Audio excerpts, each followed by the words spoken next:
Hey guys, I want to give a shout out to this guy, tcbro, who has had a lot of positive comments and good questions, and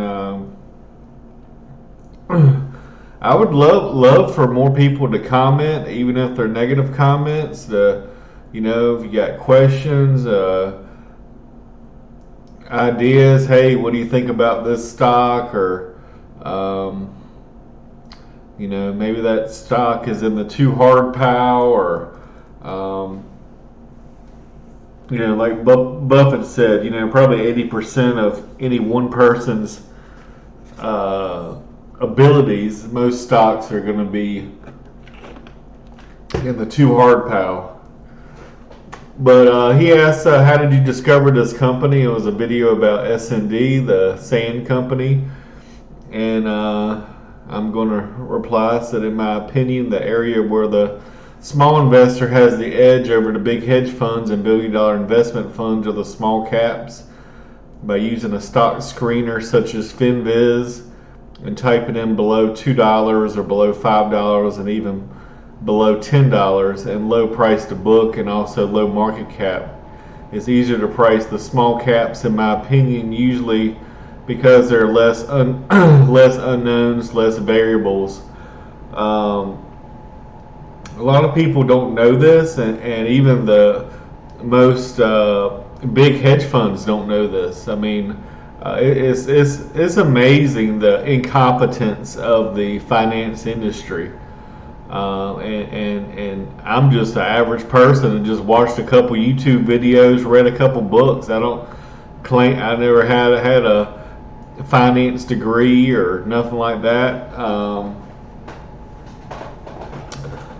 But you have to pay, in a competitive industry, you have to pay for growth, and usually a growth has a zero value in a competitive industry. Well, not usually, it does, and it could be even a negative value. Let's say Netflix has 30% of, I don't know what the real numbers are, but I'm just saying, let's use Netflix as an example. Let's say they got 30% of the streaming market. Well, I don't know I don't know a lot about Netflix. I mean, I've owned Netflix, not the stock, but I've been a member of Netflix for many years now. But in order to gain those customers, they pay billions and billions and billions of dollars every year to gain those customers, and so that's growth, right? Because you're building your customer base. But and there's even a number you can a lot of, like when MoviePass was doing their thing or whatever, I can't remember what it was, but to acquire one new customer, one new member, they basically were paying, like, I don't know, $100 or whatever it is. And I don't know, in order to advertise or whatever, enough to gain one new Netflix member. I don't know what the cost is. Maybe it's $200, $300. So if somebody is paying, let's say, $10 a month, and they're basically to buy your to advertise enough to get your business, they're having to pay $200 or $300 today out of their own pocket, to hopefully recoup more of that money over the next 20 or 30 years. So in that example, let's say Netflix spends $300 to acquire one customer, and you're paying $10. Let's just say $10 a year, so that's $100. So basically, it would take 3 years. They would have to keep that customer for 3 years just for them to break even. So they don't really start making money really until year 4, 5, 6, 7, 8, 9, 10, etc.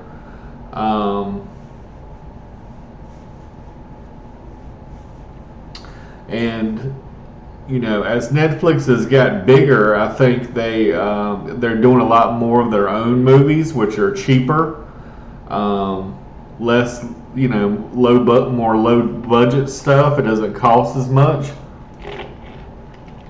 Maybe you don't have to pay the all-star A-list member $30 million to make a movie, or $50 million. Maybe they'll agree to do 10 movies with you for $5 million a movie or something, or $2 million a movie. I don't know what their agreements are, but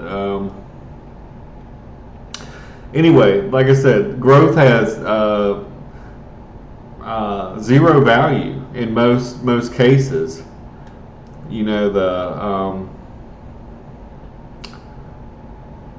An exception, would be something like Coca-Cola, who has an earnings power value that far exceeds what the assets are worth. But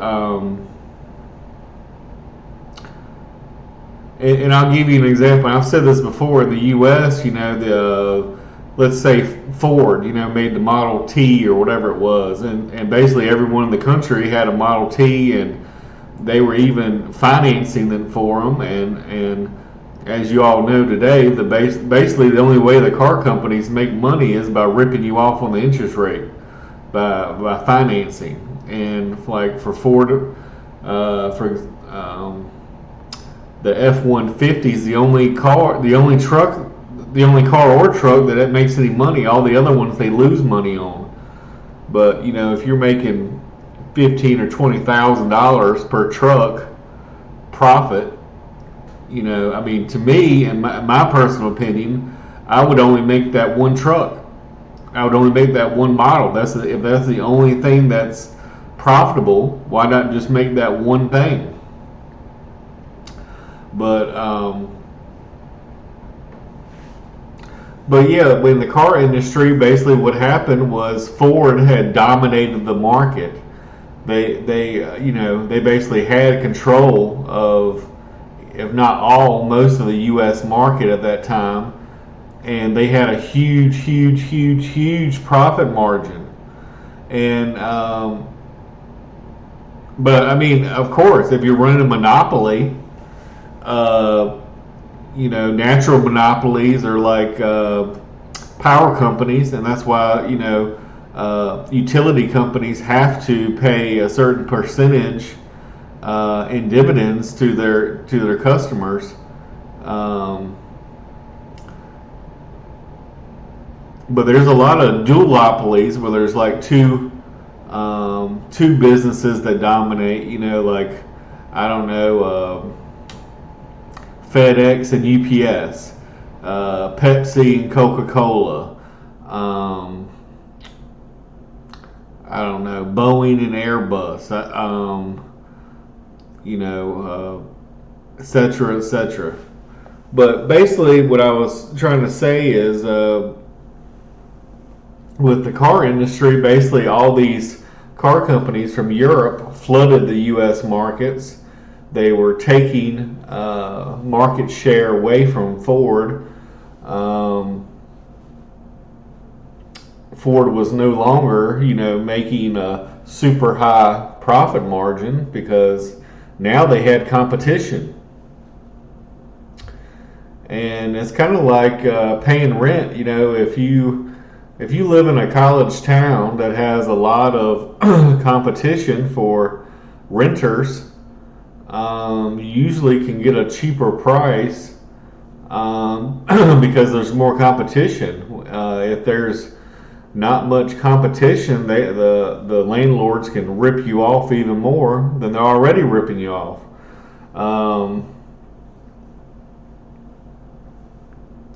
But eventually,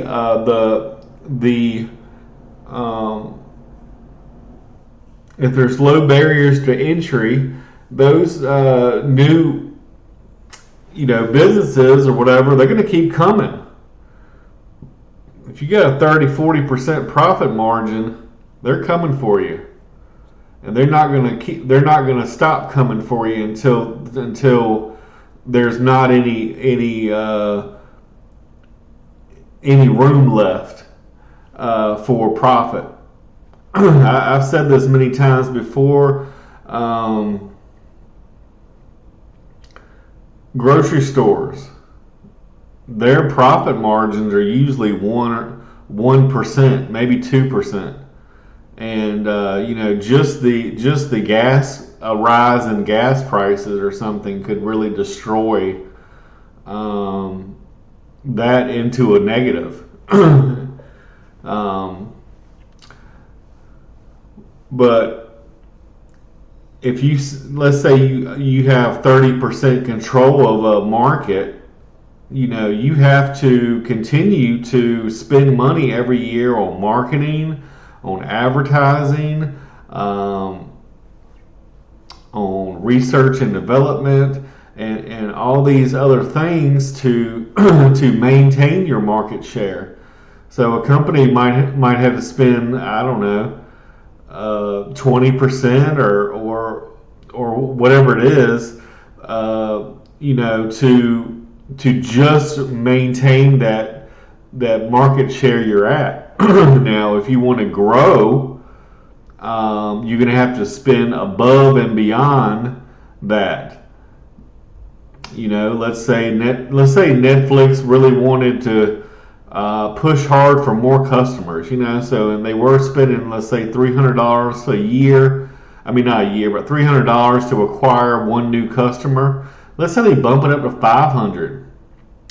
Yeah, I mean, they might grow, but there's a cost to that growth. They're now paying $200 more to acquire that customer.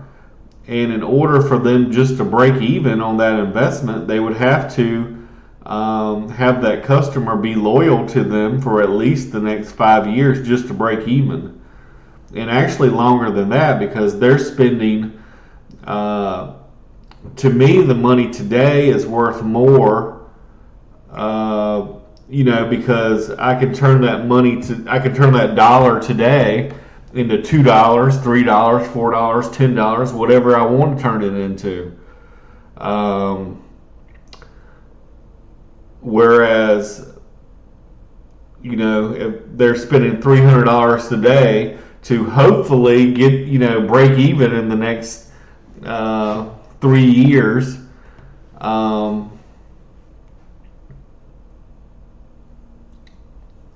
but like you could have done something with that money today and earned a return on that investment today. So anyway, that's that point about growth. I said everyone talks about growth. I want growth for free. I'm not going to pay for it. Small companies grow into big companies. Big companies get old and die eventually, just like people do. Microsoft years ago, that you couldn't value it. The only thing you could value out of Microsoft was the dividend. And you had no idea what the hell Microsoft was going to look like 20 or 30 years down the road, but they reinvented themselves. They went into the gaming industry, which I think it was a very smart idea.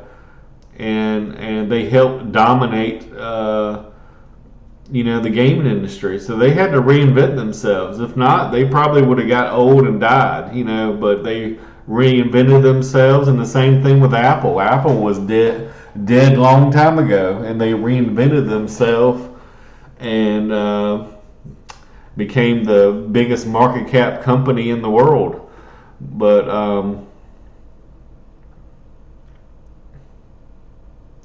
I personally don't like Apple. Even though I own an iPhone, I think they are too heavily invested in China. And I used to watch Chinese videos a couple years ago, and the average person in China, their per capita GDP is 10,000 a person. The U.S. is 60,000. The U.S. should be 73,000 if we had kept with a 2% growth rate, 2.2% growth rate, since they abolished the gold standard. But instead, the growth rate has dropped in half since then. But anyway, the point I was going to say is basically what they were doing is they were taking the Apple sticker from, they were taking because a lot of the manufacturing plants are in China. They were just taking the symbol on the back of the phone or whatever. They were bootlegging like a Samsung phone or whatever and selling it for $100. I mean, it was still a working phone. It looked like an Apple phone. It was a working phone, and instead of paying $1,000 for a phone, you're paying $100. And like I said, the average person in China only makes $10,000 US dollars a year. So you think they're going to spend a tenth of their income to purchase a new phone every year? That's stupid, So, but they could afford $100 though.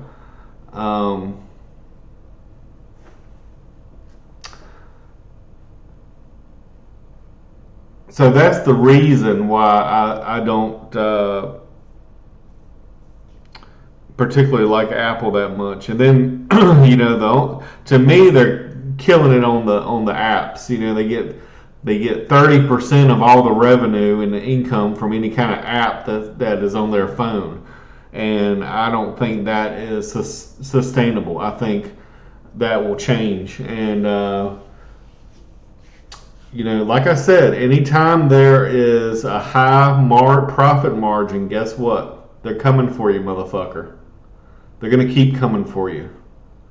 Day in, day out. New companies going to keep entering the market where there's low barriers to entry. And they're going to be coming for you until that until that profit margin shrinks. And Google, guess what? They made their own phone now.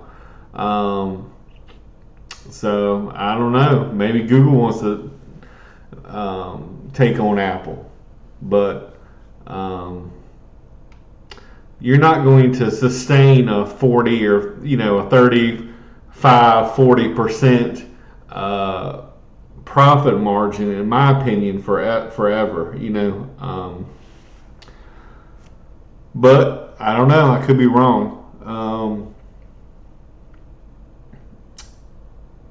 And I say, so for me, it's not more risky to invest in smaller companies. Also, less eyes looking at these companies, so it's possible to find hidden gems in plain sight.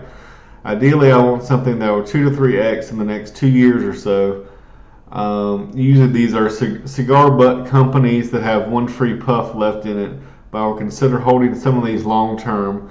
Typically, what happens, let's say Buffett buys a stock, everyone piles on after the latest quarterly report is released, after he bought the stock at 30 to 40% less than the average investor did. Then on the news, the banks are paying the news people to basically tell the average person to buy, and they are actually selling and shorting the stock. When the pandemic hit, there was a little coward, a little asshole that got on the air, and he started crying and telling everybody how bad it was and this.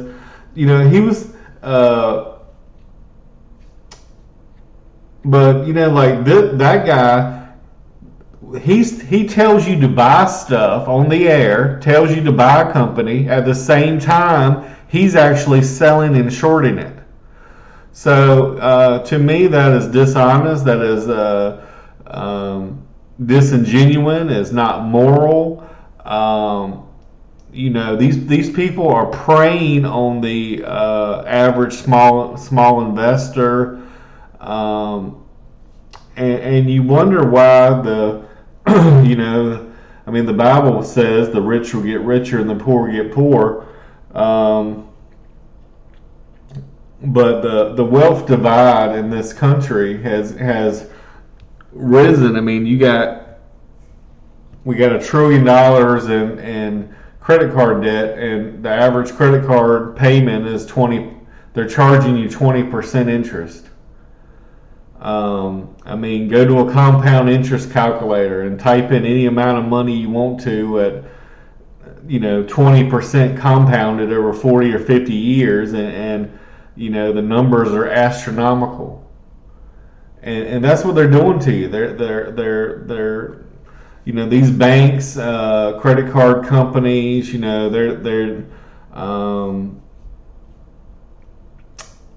they're just screwing you over and over again, and most people are oblivious to it. They don't even know what a compound interest calculator is. They don't know what compound interest is. They don't know what interest rates are, what the effects of interest rates are. They got no clue for anything financially related, and that's why all the damn people in a lot of people are broke. And unfortunately the people at the lower socioeconomic ladder are the ones that are getting screwed the most, and the middle class. And the whole purpose of this channel is to, it's sad when someone works their whole lifetime and they should have been saving 15 or 25% of their income and investing it in the U.S. or good stocks or good companies or in real estate, and then at the end of by the time they're ready to retire, they got $7 or $8 million at least, maybe 10.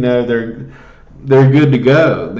But when you see the average retiree in this country only has $100,000, that's sad. That's pitiful. And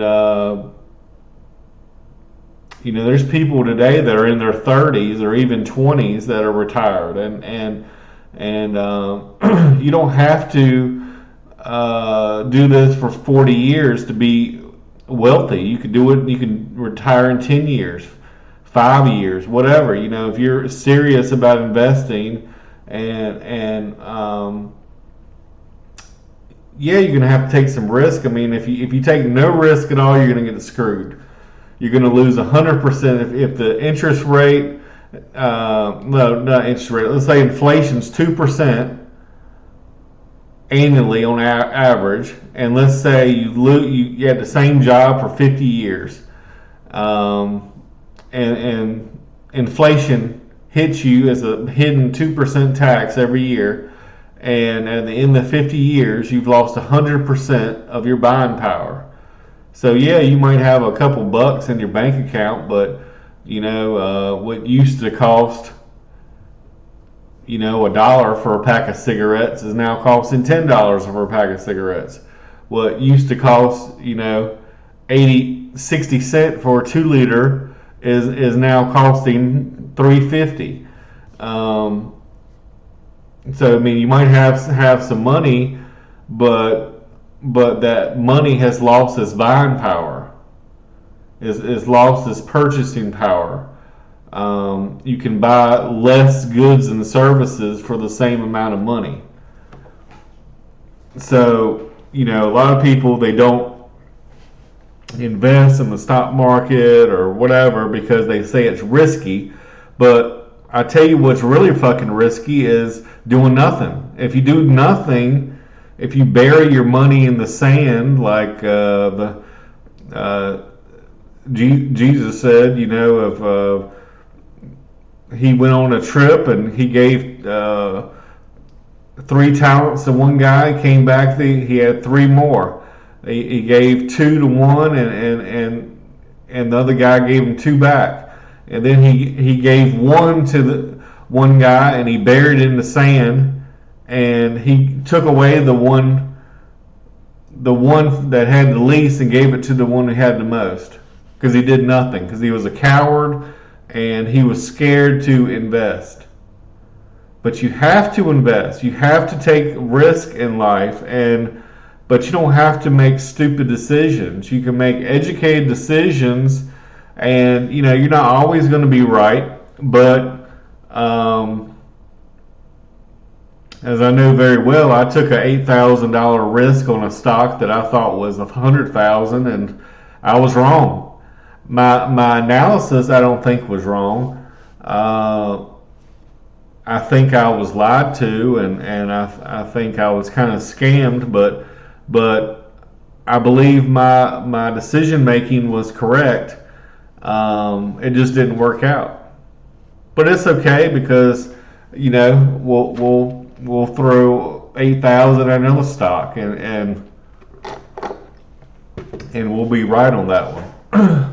So I'm not worried about it, but the whole purpose to me of money is, it makes you feel good when you help people, when you can go out to dinner and leave a $20 tip, and that person has everyone else are tipping pennies, they're tipping quarters, they're tipping $1, maybe $2, and there's a table of 4 or 5. And now you know why they make it mandatory now that you have to tip 20% if there's a table of like more than five or 6 people, because they know people are damn cheap asses, and they don't want to tip nothing. But it makes me feel good when you can go up there and leave a $20 tip, and you can leave a 50% tip, and because you're able to get a better return on your money. I mean, if I was making $10 an hour and I had to go, spend 30% of my daily wage on eating out one meal, I couldn't tip that much. But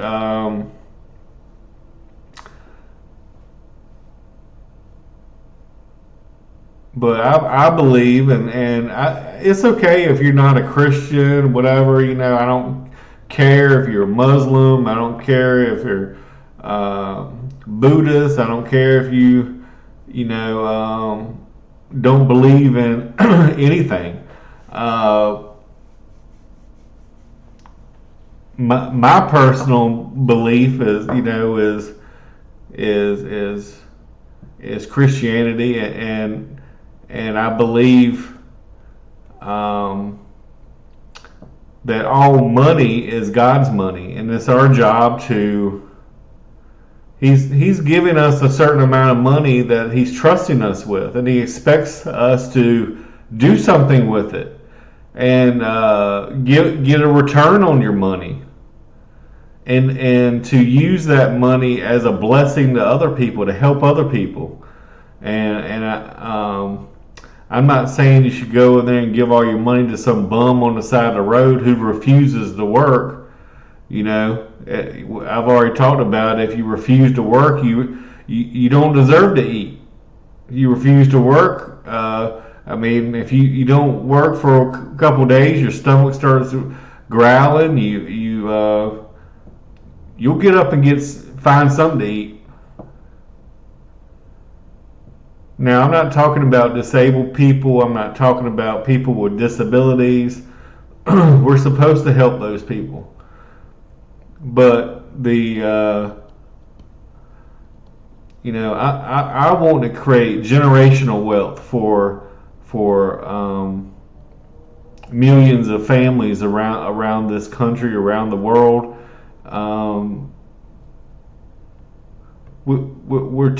This country is too rich for people to be be bums on the side of the road and to be paycheck to paycheck. 60% of the people in this country don't have a $400 emergency fund. Most, even people that earn over $100,000 to $200,000 are paycheck to paycheck.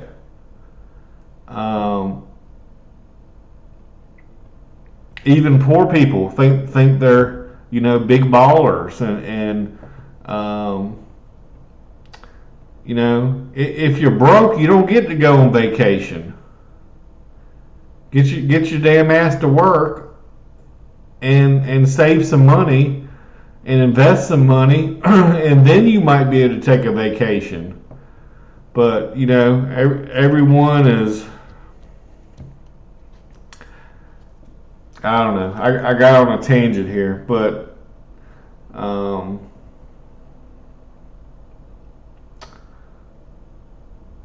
basically, not all of the news stations, but I want to say a lot of the banks pay people on the news to get investors to buy a stock, a security, a ETF, at exactly the same time that they're shorting it. Because they think you're a fucking idiot. They think you're a dum-dum. They think you're easy money. Because they're the quote-quote smart money. So whatever you do, they're going to do the opposite. Because they think you're dum-dums.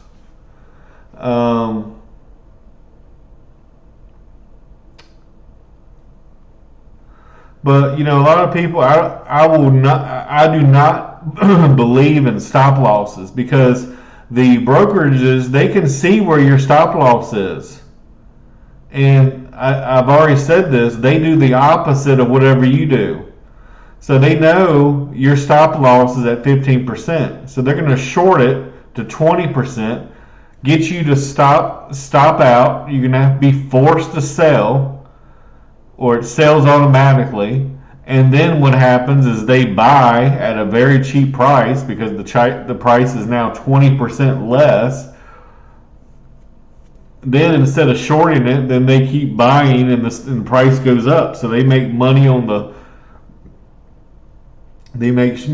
short end, and they make money on the long end. Now, you know, I haven't shorted anything. At one point, I did believe and I still believe the U.S. stock market is way overvalued, and I believe, you know, if someone was shorting the S&P 500, you know, they would do pretty good. The price was down 30% this year, something like that, the past year. They would have done pretty good, and especially if they were in some kind of leveraged, you know, 5 or 10x leveraged ETF, inverse, whatever. But you know, to me personally, you don't want to destroy the lives of people. You know, you don't want to take away people's jobs. You don't want to put them out on the street. You don't want to destroy a company, and that's what basically shorting does.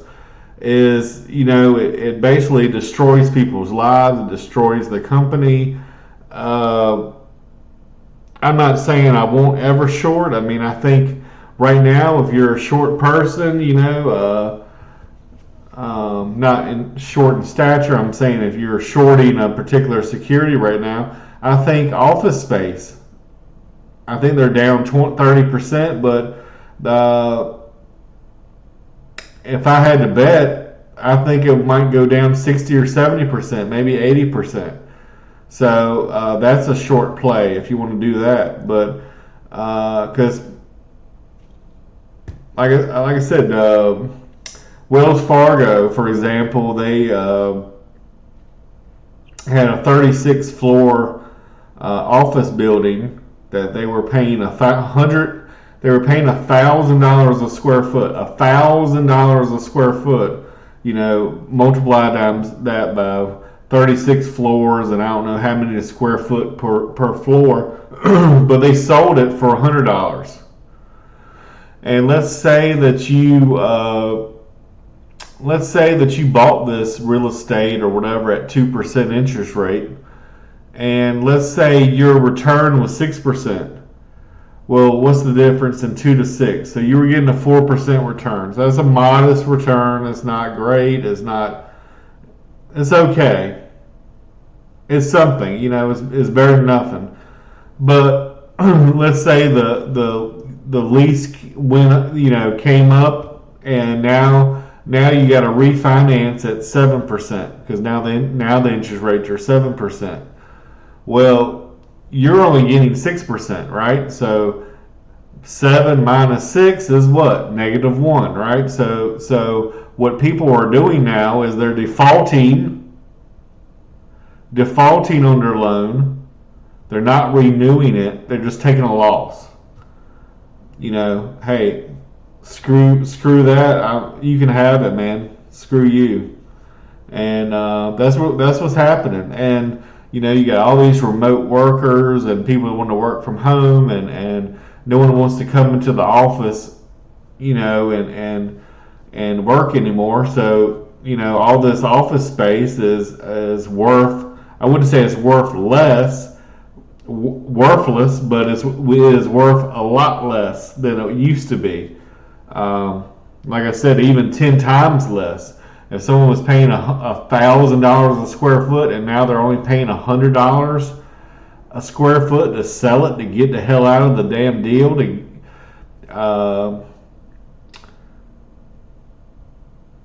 so I think money could be made if you can say buy some very cheap office space and convert it into something else, but then there's zoning laws and everything involved. Maybe this area can only be used for real estate, or this is only an industrial area, or blah blah blah. Whatever. But yeah, I do think someone could make some money by either shorting the office space, real estate, or make money by buying cheap office space and repurposing that office space.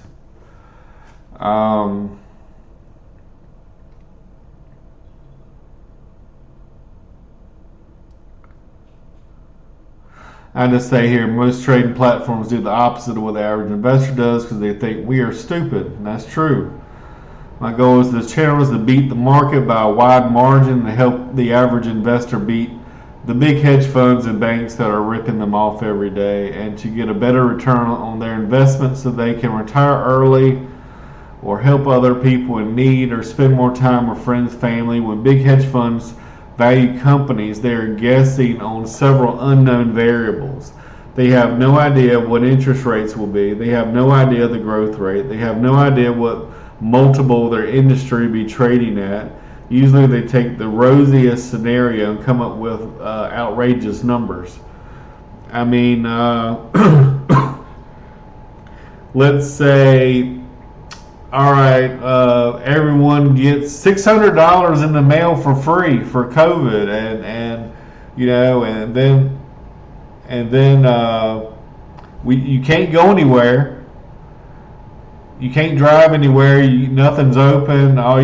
You're at home. So the only thing you can do with that money is you could either. What I did was I invested all that money into the stock market, but what most people did is they either gambled it away or put it on Bitcoin or Dogecoin or. But a lot of people went on Amazon and sent themselves little gifts in the mail every day. And I've said this before, and I'll say it again. Before the pandemic, the workforce of Amazon was 800,000 people. And guess what? The workforce of Amazon after the COVID checks were. It was double that, 1.6 million, and but the free monies ran out, and people aren't getting $600 checks in the mail anymore. And if you're on unemployment at the time, you were getting $1,000 a week, and if you were working full time, 40 hours a week, working your ass off, most people don't make $1,000 a week after taxes or.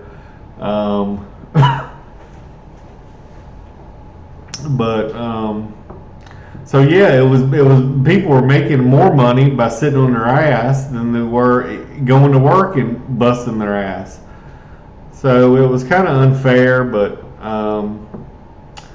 the thing is, all right, let's say their profits grew 50%, year over year or whatever. And then what the analysts do, they all right, well, we're going to take that 50% profit per year and we're going to stretch it out for the next 20 years.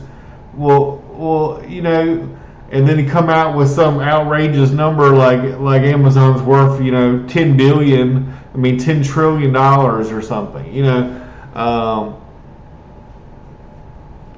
but you have no idea what the hell the world, the inflation's usually 2%. You can usually add world GDP growth on top of that for free, which usually was around 5%. So just those two alone is 7%, and then you get a 3% dividend or something, and then you got a 10% return, and but the world growth is negative now. It's not positive.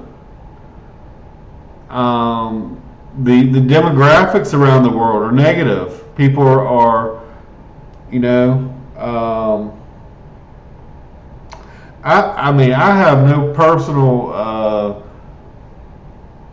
I don't dislike gay people. I don't dislike LGBTQ community.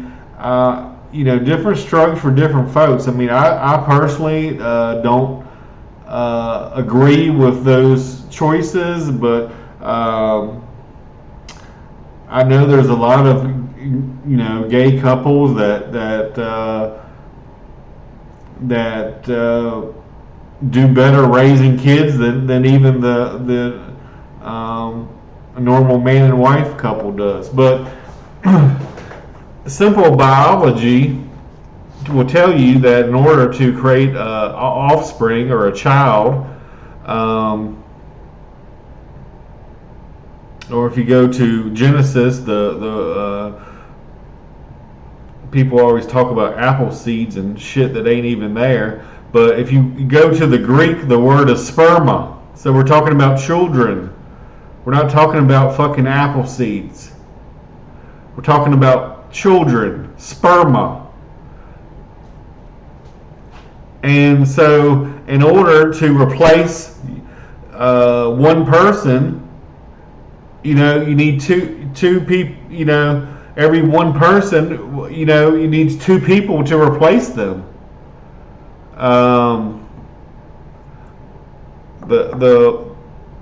We got a bunch of old people,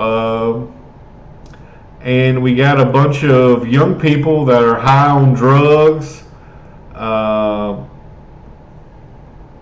just want to get high on fentanyl and horse tranquilizers and walk around like zombies and live off the government.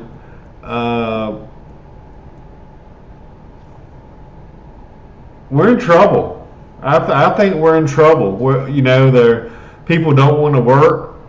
They just want a free handout. Just give me free food and free college and free health care and give me $20 at working at McDonald's, but you fuck up my order every time I go there. I say I want a hamburger with no fucking cheese on it, and you put fucking cheese on it. I want a hamburger plain, a hamburger with just mustard and ketchup, and you stick fucking onions up there. You stick fucking pickles up there. I go to Cookout and I ask for a hamburger, and they ask me if I want cheese on it. Like, no, motherfucker, if I wanted a fucking cheeseburger, I'd say I want a fucking cheeseburger. I wouldn't say I want a fucking hamburger.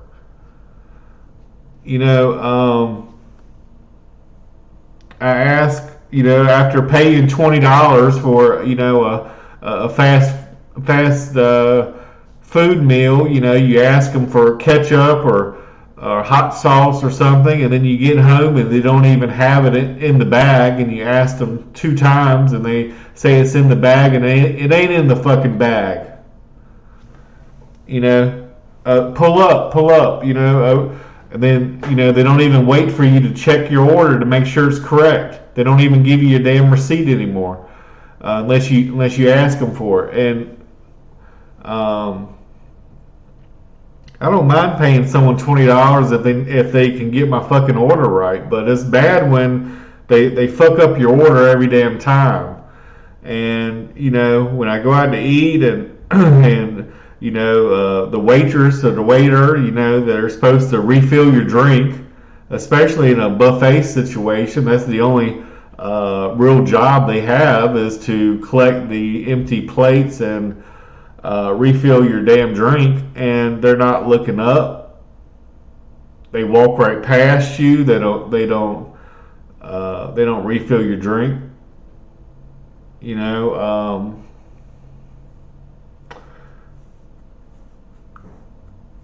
Customer service is just bad in general. You got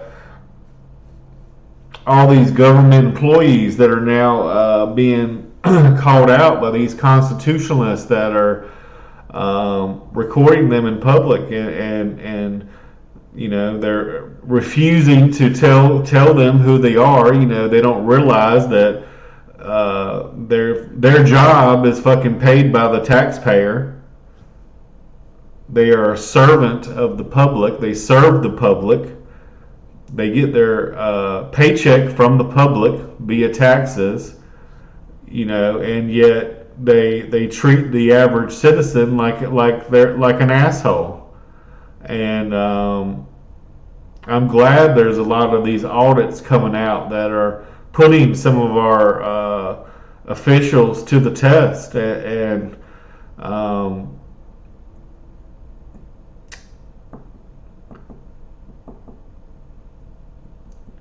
if you're taking pictures in public, if a person is walking in public, they have no right to privacy because they're in public. They're in a public place. Anyone can photograph them. Anyone can videotape them.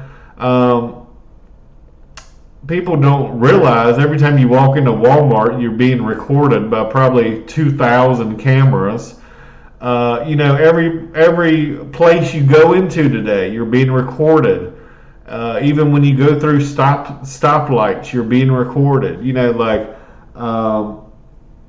There's no privacy. There's no privacy in public. And if someone wants to stand on the fucking sidewalk and direct a camera towards your business, and you got the fucking door open, and they can see inside your store because you got the door open, that's their fucking right. That's their fucking right to do so. It's a free fucking country. They're standing on the fucking sidewalk. They have every right to record. They could go to the damn police station and stand on the sidewalk and videotape the cars coming in and out. And when the cop comes in there and asks you for your ID and who you are and what you're doing, you can tell them what you're doing, but you don't have to give them your ID. You're not committing a crime. They have no reasonable suspicion, articulate,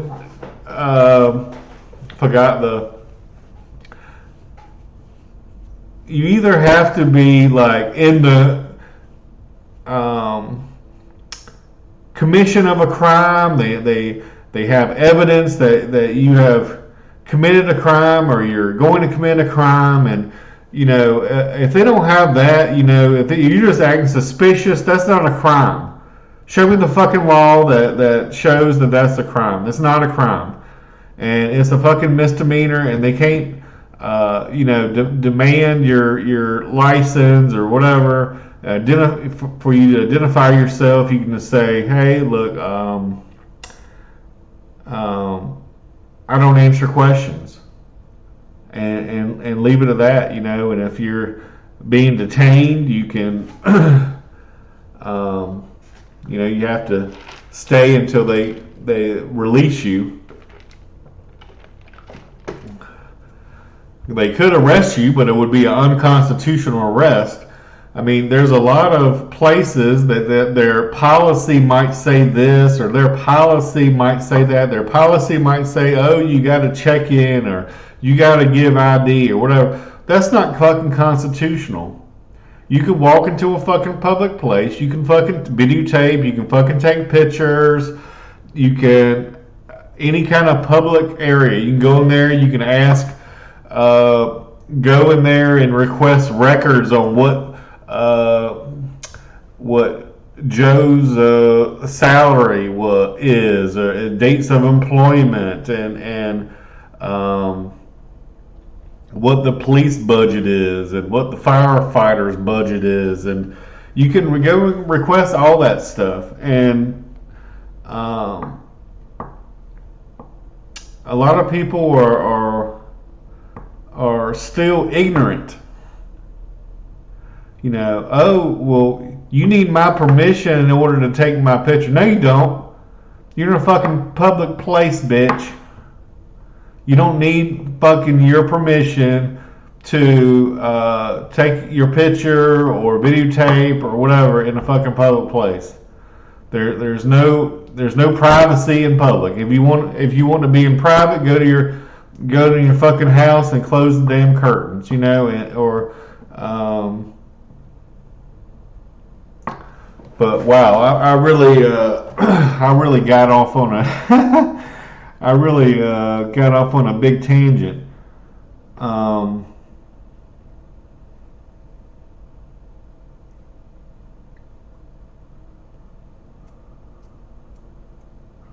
But yeah, I just get frustrated when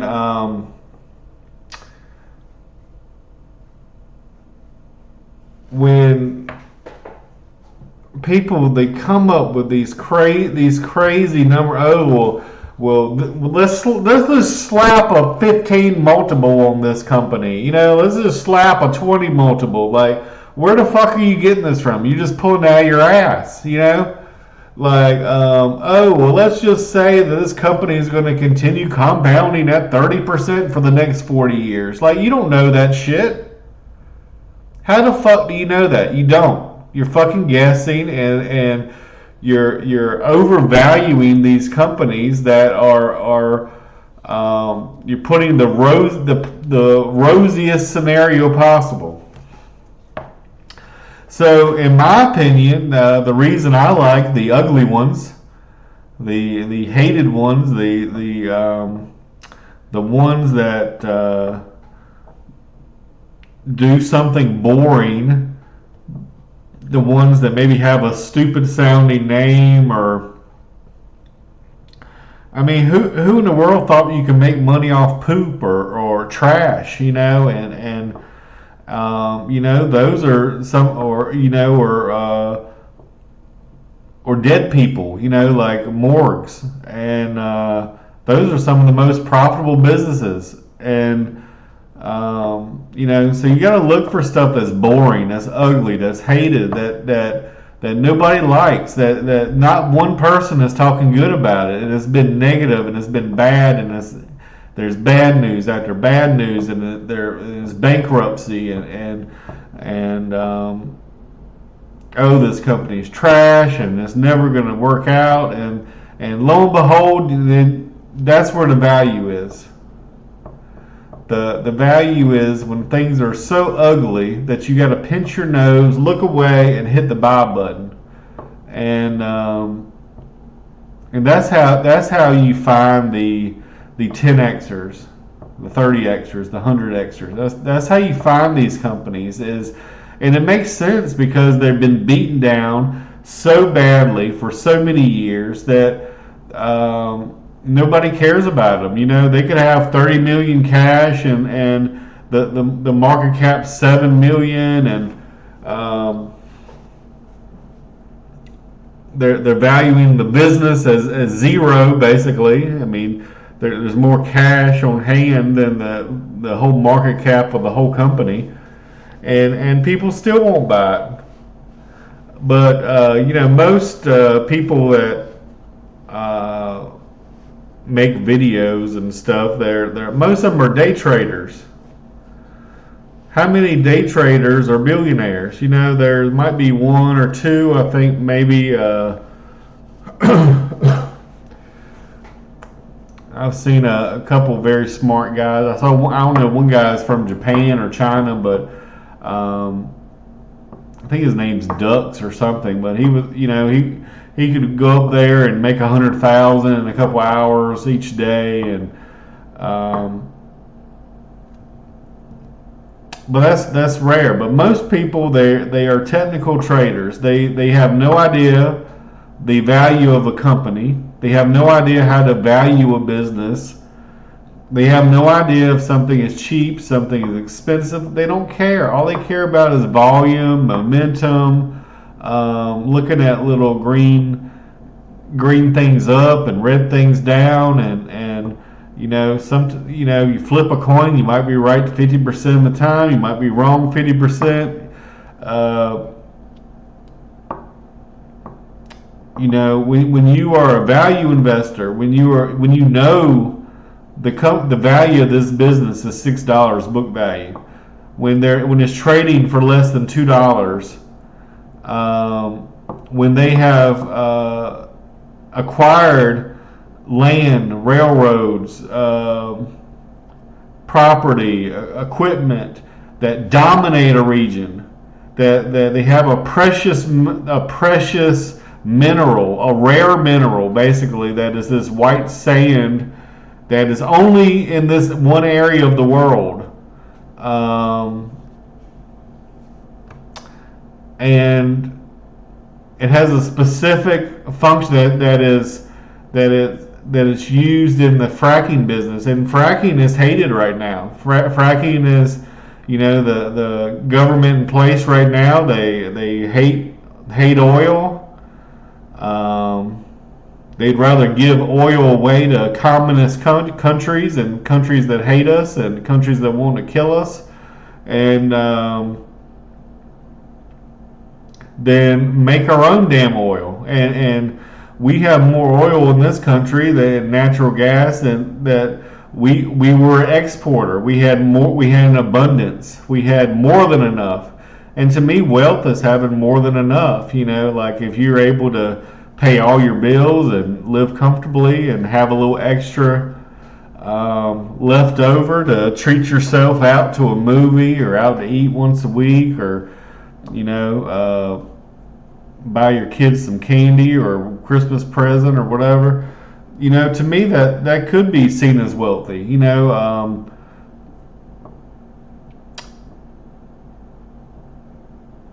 To me, I want abundant generational wealth, so that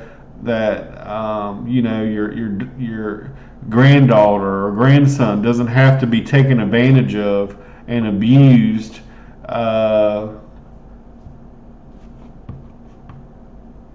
or a victim. You don't want to be the victim. You want to be the victor.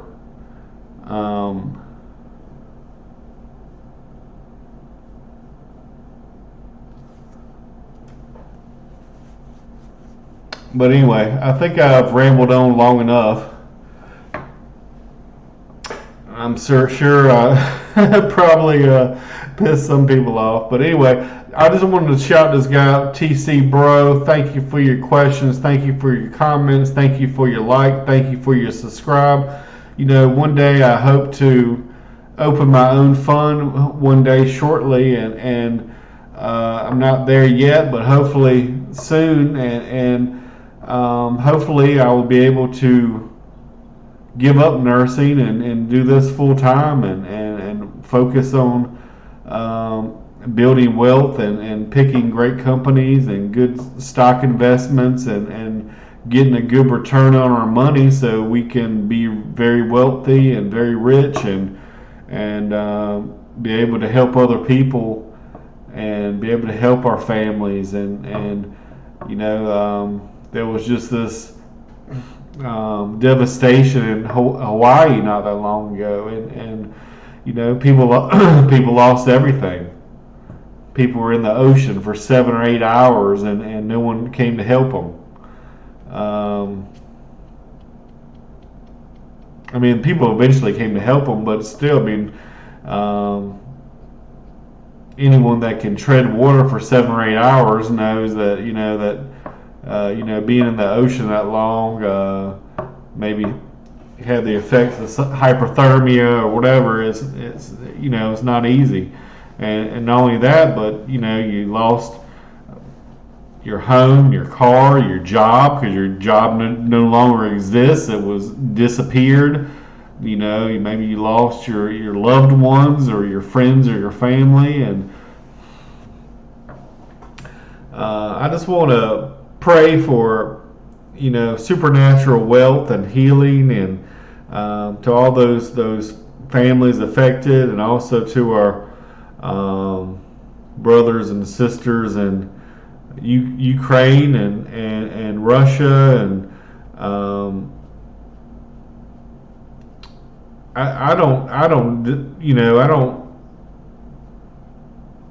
I agree that what Russia did was wrong, but as far as the people of Russia go, I don't have any ill will towards them personally. I just think that game Jagged Alliance. I want to say a lot of them are Jagged Alliance 3 that I post videos on. I think a lot of them are from Russia, and it's a great game, and so I don't have nothing against any nation or nationality. Like I believe God loves all His children, and if anyone has different opinions or religious views or political views or whatever, that's fine.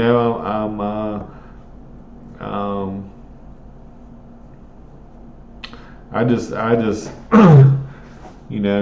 share my thoughts sometimes on the thing, but there's a lot of people around the world that are suffering right now, that are having a hard time. We had this big pandemic for the last couple of years. We've had inflation out of control. We've had uncontrolled debt, not only in the private sector, but the government's, the business sector. You got governments are unproductive generally. The private sector is where the wealth is created, and when you have the private sector buying all of the government debt via treasury bills, you basically are taking the good money with a positive multiplier, and you're moving it into an area that has a negative multiplier. And we all know, by me saying this, that every dollar, the U.S. is long past the time of diminishing returns for debt and land, labor, and capital. And anytime you overuse one of the three, there's diminishing returns. And every $1 in debt the U.S. government goes into, it only gives 18 cents to GDP. And not only that, but we still got to pay interest on the dollar, even though it's only worth 18 cents. I mean, we got to pay back 5 times what it's even worth. So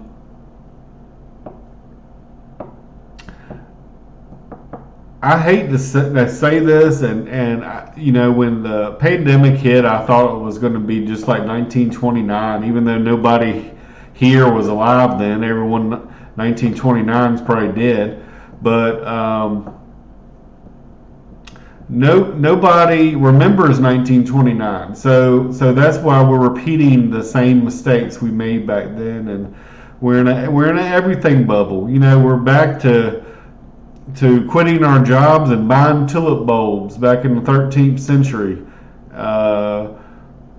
where you could quit your job and sell your house and get 10 times your yearly income just from selling one tulip bulb. And we see that in Bitcoin today. We see it in Dogecoin. We see it in Tesla. Tesla was 2 days from bankruptcy. I swear to God, 1 or 2 days from bankruptcy, and they pull a needle out of the hay, and They make like 5 cars, and yet their market cap was bigger than all the other car companies around the world put together. It was trading at 1,000 times earnings. Anyone that knows what I'm talking about, I love low PE ratios. For every $1,000 I spend today, I can expect $1 1 year later. That's fucking horrible.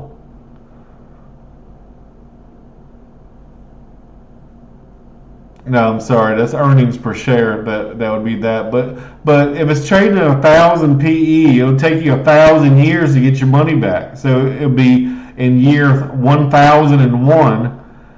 It would be the Lord's Day plus 1 day, because the Lord's Day is 1,000 years.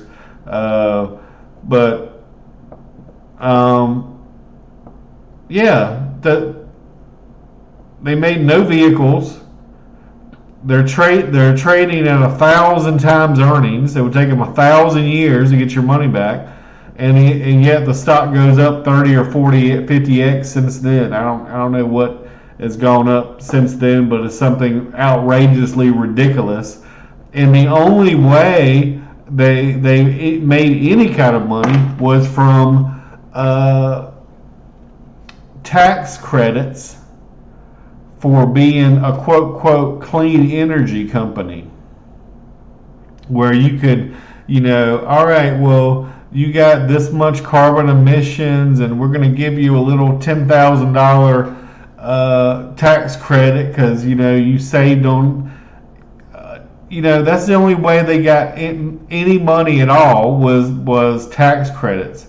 And then this past year or so, guess how much Elon Musk himself sold $30 billion of his own stock, and the stock still goes up.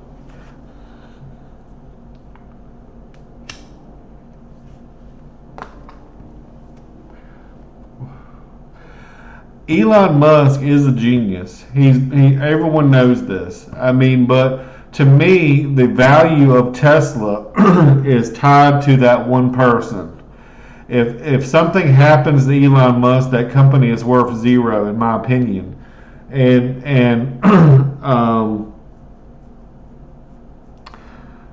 he's doing stupid stuff like getting on TV, smoking weed. Everyone was expecting Bitcoin to blow up, and Elon Musk was going to show up on Saturday Night Live, and the Dogecoin was going to shoot through the roof, and guess what? It did the opposite. It tanked. It was like a 50 cent, and then it tanked, and people put their whole life savings into Dogecoin. The coin was a joke. It wasn't real. It was like fantasy. And then you got virtual games today where people are buying real estate in this virtual world, and they're buying, they're spending $1 million for a couple pixels in this fantasy game that they don't have any ownership of. These are bubbles, guys. We're in a bubble. We're in the biggest damn bubble in fucking history. Usually the stock market crashes and corrects itself every 7 years. There should be a crash, or at least a correction.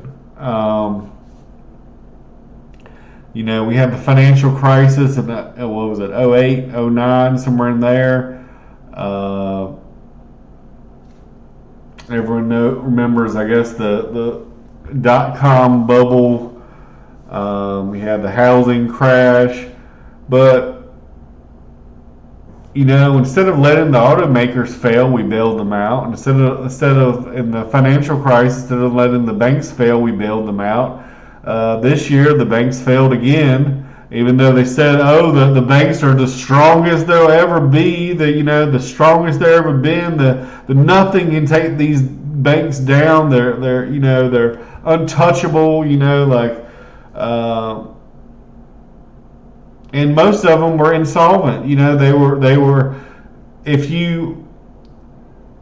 the bank gives a loan at 2%, and now interest rates are at 7%, the loans at 7% are worth a fuck ton more than the ones at 2%. And the banks only keep 10% of your money in the bank. So if everyone comes to get their money at the same time because you don't fucking trust the bank, they would have to take a loss because they had to buy all these government bonds that they were down, I don't know, 30% on at least, maybe more, maybe 50%.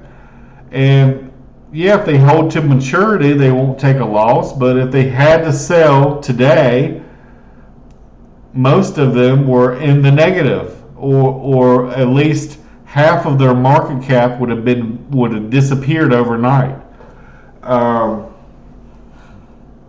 So the government bails them out again.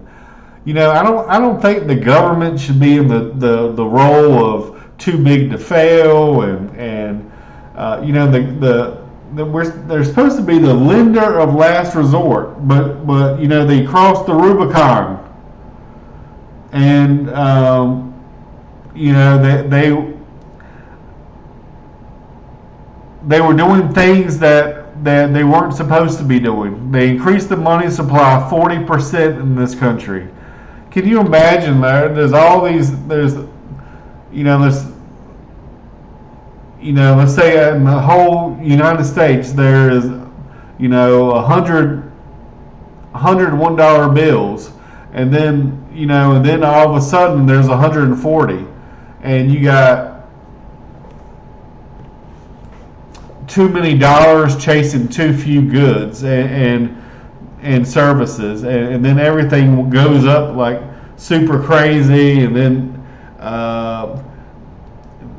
people get all excited because their home price went up 14% this year, and it went up 14% last year, and they think, oh, well, it's just going to keep going up and going up and going up. No, you fucking idiot. Real estate goes up 2% a year with fucking inflation. That's it, 2%. Now, let's say you live on Hollywood Boulevard or something, you know, and you're next to the hottest club in town, and you're right next to the hottest restaurant in town. Yeah, your real estate might be worth a lot more, but for the average real estate, you know, it's not worth 14% more. I don't care what the fucking quote is. I don't give a shit. It's fucking fantasy land. It's make believe. You know, inflation historically has always been 2%. Real estate is supposed to keep pace with inflation. Period. A lot of people have made money on real estate. Real estate, to me personally, is not a very good investment because it's only supposed to keep up with inflation. And yeah, you might make a little bit of money, but it by no way near compares to the potential of the stock market. You're not going to 100x in real estate. You're not going to turn $1 into $100. You're not going to turn $1 into $1,000. You're not going to turn $1 into $1 million. But you could do that with a stock.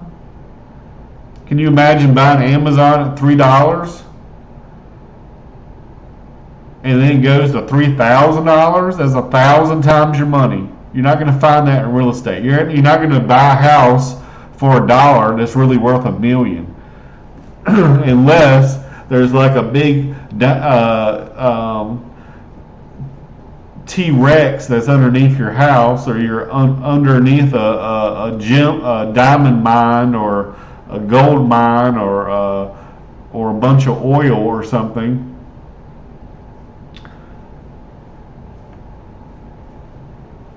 But it's not going to happen, you know. So to me, the best possible return is from not U.S. but from stocks in general, you know. And the reason why stocks beat bonds is because you might have a treasury yielding 3%, but with a stock, with ownership in this business, you're getting 3% dividend. So you're already getting that 3% coupon that the bond would pay you. Plus, what you're not accounting for is the reinvestment into the business, or the potential for that business to grow and get capital appreciation over the next several years or decades. And like I said, with stocks, you usually get inflation for free. You usually get world GDP, world growth for free as well, which historically had been around 5% plus 2% for inflation. But times are changing now. Now the growth rate around the world is negative. We could have World War III at any moment now. I think it's more likely that the population will decline rather than the population increase. And right now in the U.S., there's more real estate agents than there is houses. And since there's a bunch of old people and not very many young people, and most of the young people don't work and want to rather get high and live in tents on the sidewalk,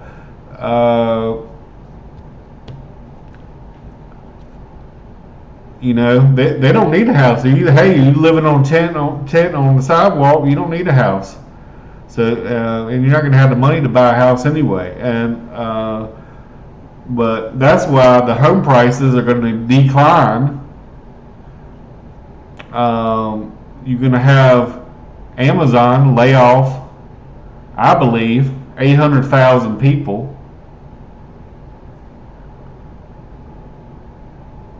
Which needs to happen. I don't know if they're actually going to do that or not, but like I said, their workforce went from 800,000 pre-pandemic to 1.6 million after the pandemic. But the only reason it went up was because the government was sending $600 checks in the mail to everybody. Hey, don't work, close your business. I will send you $600 in the mail every week. All you got to do is sit on your ass. The government has no idea about business. They only grow the government. When the government grows, they basically slow the economy down because they're so inefficient. Just look at the post office. They've lost money every year for 50 or 100 years. They don't know what the fuck they're doing. They never did. They never had to balance a budget. They have no idea what a budget even is.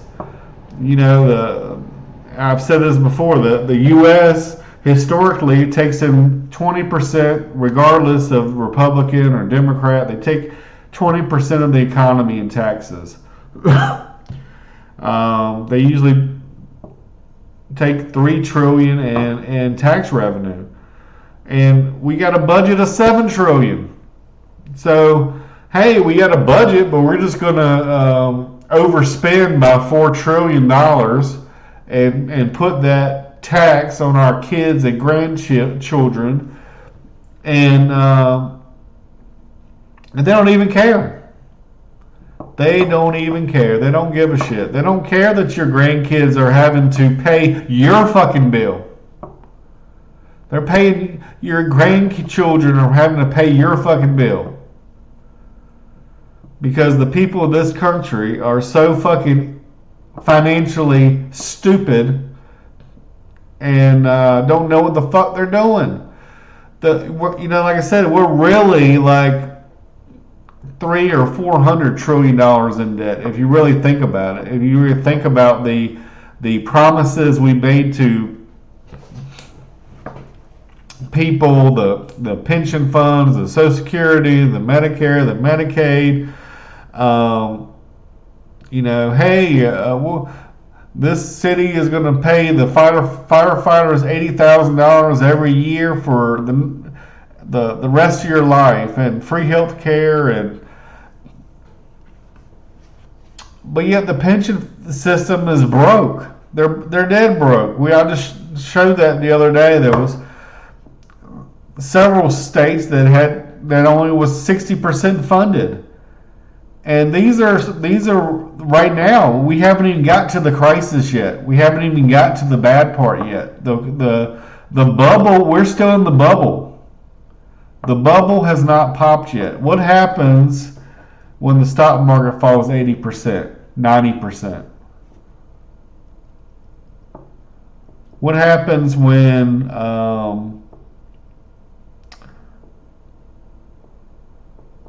you ride down your street and every house is foreclosed on because everybody lost their job?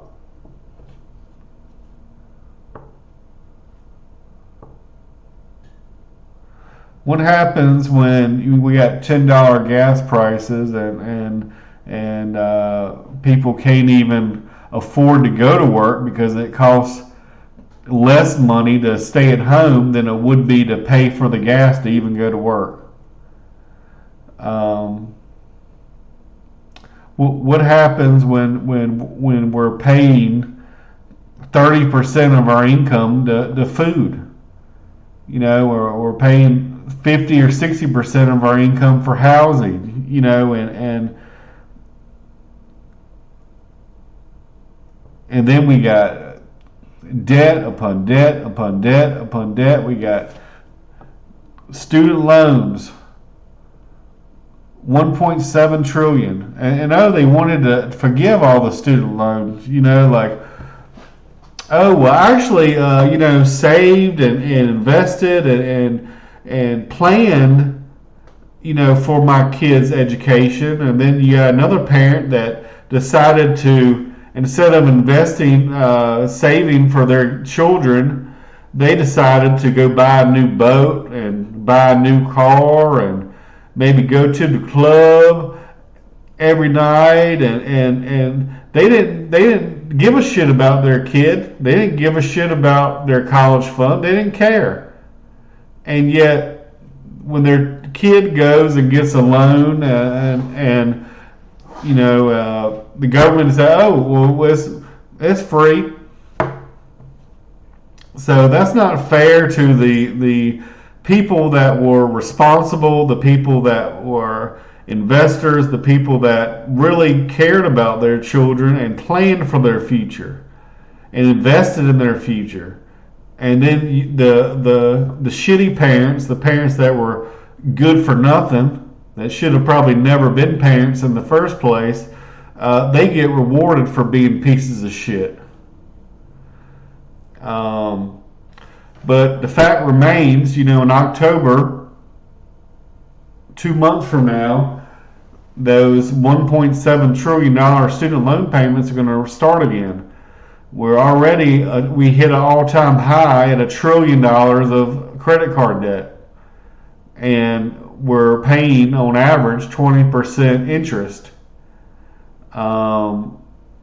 The government debt is I think the second highest line on their budget. So most of the budget is just paying interest on the debt. How crazy is that? Stop spending money you don't fucking have.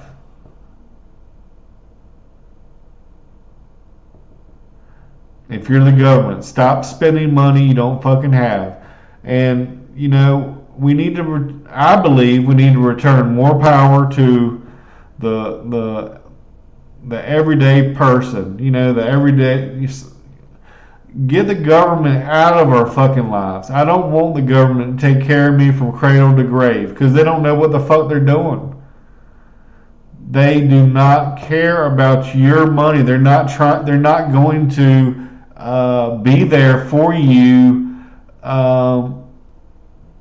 Yeah, all right, maybe you'll have $2,000 a month Social Security, but by the time you get there, you'll need $10,000 to survive for the month.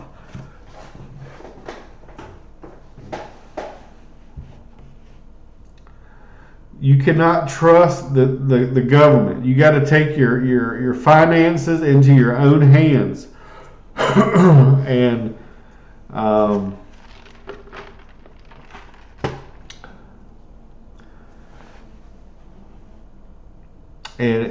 I believe most people in this country believe in Christianity, believe in higher power, believe in a God. And I'm telling you that God wants you to invest and get a return on it's His money anyway. Everything is His. He is just allowing you to hold a couple bucks for Him until He gets back. And when He gets back, He's going to be pissed off if you took His money and did nothing with it. You know, I think it's better to try and fail than to be so scared and terrified and never even try. I listened to the story of this one guy who he was from, and most rich people, guess what? They grew up poor. They came from nothing. And they were motivated because they wanted to take care of their mom. They wanted to take care of their dad. They wanted to take care of their brothers and sisters. They don't want to see them struggle. They want to see them, have more than enough. They don't want to see them working 2 or 3 jobs just to be able to afford a McDonald's hamburger. But this guy had failed many, many times and had gone bankrupt a couple times. And he kept trying. He kept at it, and eventually he got it right and became one of the few billionaires in the world.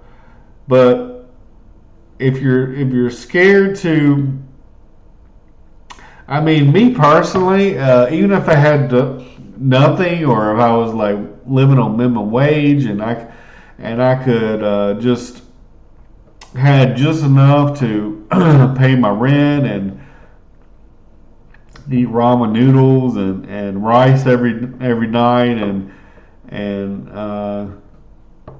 could walk to work, and I'd be okay as long as I had a TV, maybe internet, and could play some video games. So I think I'd be okay.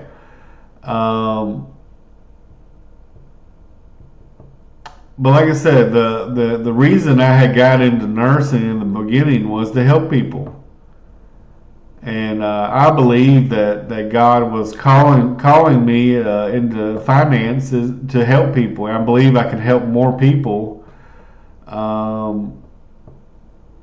through finance than I ever could in nursing.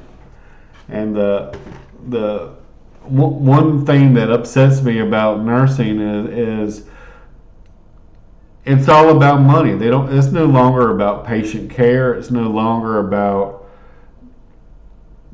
helping people or taking care of them. It's all about money. And it doesn't even matter really if you're wrong or right. The whoever has the most money is always going to be right, and you're always going to be wrong. And that's just the way it is. But maybe one day I could buy a couple of these health facilities and